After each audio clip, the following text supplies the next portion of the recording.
engaging the pragmatist tradition through Wittgenstein and Rorty actually created an opportunity for me to take on some kind of common criticisms of postmodernism that have been articulated by other Christian philosophers.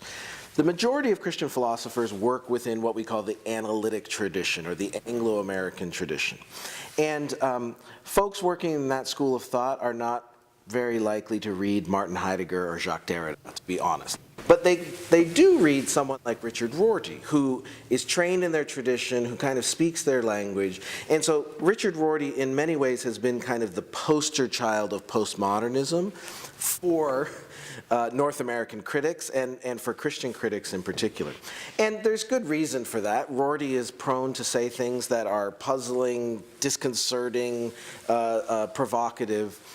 He famously, for example, suggests that truth is what your friends will let you get away with saying. And an eminent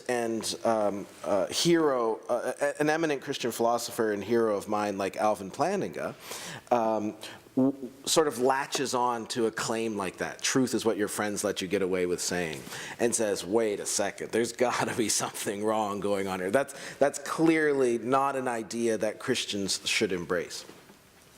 So what I want to do is I want to help folks work through that criticism, and so I engage folks like Alvin Plantinga and Christian Smith at the University of Notre Dame, who have criticisms of postmodernism and relativism, and I actually want us to feel the strength of their critique and charge, but then I invite readers to kind of read Rorty for themselves and to encounter a claim like that in its context. And when you do, you start to realize that it's not just meant to deflate the notion of truth, it's actually trying to get at this feature of being a creature, which is that we do depend on communities of practice in order to know.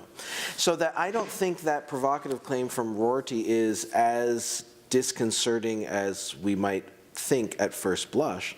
In fact, it might be a way to unpack what is a biblical intuition about our dependence as finite creatures who know in community.